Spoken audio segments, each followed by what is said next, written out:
ستائیس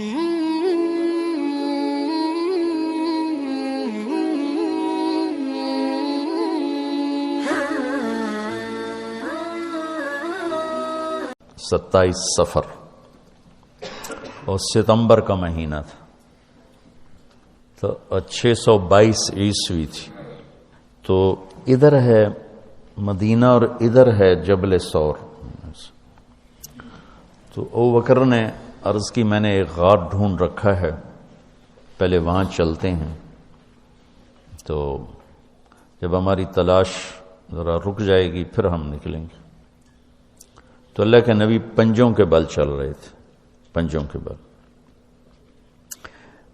کے بل اس لیے چل رہے تھے کہ پاؤں کا نشان دیکھ کر کھوجی پیچھے نہ پہنچ جائے. یہ ایک علم تھا جو اب مٹ گیا ہے، چونکہ سڑکیں پکی ہو گئیں تو چور کا نشان ختم ہو جاتا ہے. جب سڑکیں کچی ہوتی تھیں تو اس کے قدموں کو کھوجی پہچانتا ہوا چلتا چلتا چلتا اس کے گھر پہنچ جاتا، چاہے وہ 100 میل ہوتا تھا. تو یہ کوئی مکہ سے غار ثور 3 میل تھا. تو آپ ایسے جا رہے تھے. ایسے ابو بکر کبھی آپ کے آگے چلتے، کبھی پیچھے چلتے، کبھی آگے چلتے، کبھی پیچھے چلتے. تو آپ نے پوچھا یہ کیا کرتے؟ کبھی آگے کبھی پیچھے. تو کہنے لگے اخاف الرصد فامشی امامک، اخاف الطلب فامشی خلفک. جب مجھے یہ خیال آتا ہے کہ کوئی آگے چھپا ہوا حملہ آور حملہ نہ کر دے دشمن تو میں آگے ہو جاتا ہوں. جب مجھے خیال آتا ہے پیچھے سے کوئی پہنچ نہ جائے تو میں پیچھے ہو جاتا ہوں. اس طرح. تو آپ نے بہت شکریہ ادا کیا ان کا. جب پہاڑ پہ چڑھنے کا وقت آیا تو آپ کی انگلیاں زخمی ہو گئی تھیں ایسے چلتے چلتے. کس قدر نبی اسباب کی رعایت کر رہے ہیں. اسباب کی رعایت کتنی ضروری ہے. تو ابو بکر نے آپ کو کندھے پہ بٹھایا اپنی کمر پہ، اور غار جبل ثور ایسے سیدھا پہاڑ ہے. ایسے میری آج تک ہمت نہیں ہوئی چڑھنے کی، حالانکہ کتنے سالوں سے اللہ لے جا رہا. تو آپ کو اپنے کمر پہ بٹھا کے اوپر پورا پہاڑ اوپر چڑھے، پھر آپ کو باہر کھڑا کر دے گا. آپ اندر نہیں جائیں گے. خود اندر گئے، ایسے اس کو ٹٹول کے جتنے سوراخ تھے پتھروں سے بند کر دیے. سوراخ باقی بچ گئے. تو اپنی پگڑی اتاری، پھاڑ کے سوراخ بند کی. پھر سوراخ باقی تھے، کرتا اتارا اور پھاڑ کے سوراخ بند کیے. ایک باقی رہ گیا جس میں وہ سانپ تھا. علماء نے لکھا ہے کہ وہ سانپ جو ڈس رہا تھا، ایک تو سانپ اپنی فطرت سے ڈستا ہے نا.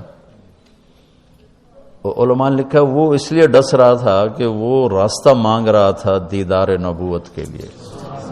یہ کئی علماء نے یہ لکھا ہے کہ وہ اپنی فطرت سے نہیں، احتجاج کر رہا تھا کہ میں نے راہ دے، میں بھی دیدار کرا، میں بھی دیکھنا چاہتا. یہ تھا. تو کہا یا رسول اللہ آئیے. جب آپ اندر تشریف لائے تو اندھیرا تھا، پتہ نہیں چلا. تھوڑی سی روشنی ہوئی تو دیکھا ابو بکر کا نہ کرتا تھا نہ عمامہ. تو آپ نے پوچھا تیرا کرتا کدھر ہے، تیری پگڑی کدھر ہے؟ تو انہوں نے اشارہ کیا کہ یہ سارے سوراخ تھے. تو اللہ کے نبی کی آنکھیں چھلک پڑی اور آپ نے ایک دم بے ساختہ کہا یا اللہ میں ابو بکر سے راضی ہوں، تو بھی اس سے راضی ہو جا اور اسے جنت میں میرا ساتھی بنا دے. تو اسی وقت جبریل اترے اور آ کر کہا یا رسول اللہ، اللہ تعالیٰ خوشخبری دے رہے ہیں کہ وہ آپ کے ساتھی سے راضی ہو چکے ہیں اور جنت میں یہ آپ کے ساتھی بھی ہیں. یہ خوشخبری ہے کہ یہ جنت میں آپ کے ساتھی ہیں. تو انہوں نے قریش نے کھوجی بلا لی، تو انہوں نے وہ انگلیاں پکڑ لیں اور ان انگلیوں پہ چلتے چلتے چلتے جبل ثور پہنچا دیا. تو اللہ نے ان کے آنے سے پہلے غار کا دہانہ بڑا ہے، ایک بیل ہو گیا، اس کے بیچ میں مکڑیوں نے جالے پھیلا دیے. ایک کبوتری نے تن کے رکھ کے انڈے دے دی. تو ان کے جانے سے پہلے 2 کام ہو چکے تھے. تو وہ کھوجی کیسا، حالانکہ پہاڑ پہ تو کچی زمین پہ تو پورا پاؤں لگتا ہے، پہاڑ پہ تو ایسے ایک آدھ کوئی نشانی پڑتا ہوگا. تو کیسا علم تھا، ان کو لا کر اس نے دروازے پہ کھڑا کر دیا، کہا یہ اس سے آگے کوئی نہیں. تو ابی بن خلف کہنے لگا تیرا دماغ خراب، یہ جالا محمد کی پیدائش سے بھی پہلے کا بنا ہوا ہے، اور تو کہتا ہے ادھر گھس گئے، بے وقوف کہاں لے کے آ گیا.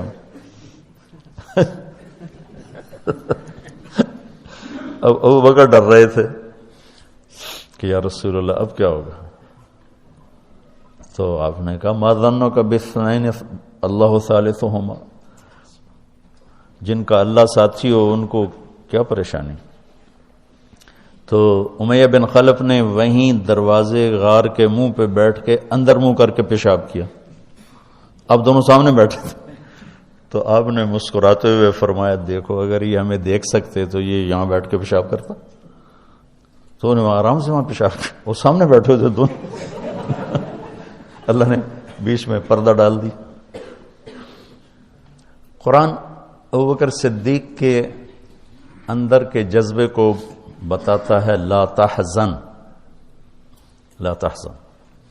قوم موسیٰ جب سامنے پانی اور پیچھے فرعون، تو ان کے جذبات کی ترجمانی کرتا ہے انا لمدرکون، انا لمدرکون. 40 برس کی صحبت اٹھائی ہے 2 نبیوں کی، ہارون اور موسیٰ. وہ کلیم اللہ ہیں، پہلے رسول کلیم اللہ.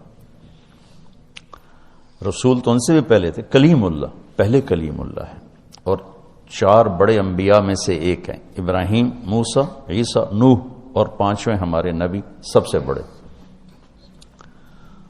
تو جب آگے سمندر اور پیچھے فرعون، تو ان کو اپنے نبی کی کوئی فکر نہیں رہی، نہ موسیٰ علیہ السلام نہ ہارون.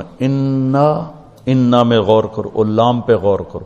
ایک انا اور لام، اس کا ترجمہ میں یوں کیا کرتا ہوں کہ کہنے لگے موسیٰ تو نے مروا کے ہی چھوڑا ہمیں، آپ کا کیا بنے گا، اب کیا ہوگا، آپ کی جانوں کو خطرہ ہے، ہم مارے گئے، ہم پکڑے گئے. تو آگے موسیٰ علیہ السلام نے اتنی شدت سے کہا کلا. کلا کا ترجمہ میں یوں کیا کرتا ہوں کہ ہو تسی اسے لائق کہ یا تسی پانی ڈوب جاؤ یا تو فرعون لتر مارے. لیکن ان معی ربی، میرا رب میرے ساتھ ہے، مجھے بچائے گا تو میری تو فعل تم بھی بچو گے. تو انا لمدرکون ان کے ذہن کی عکاسی کرتا ہے، پستی ذہن کہ صرف اپنی پڑ گئی.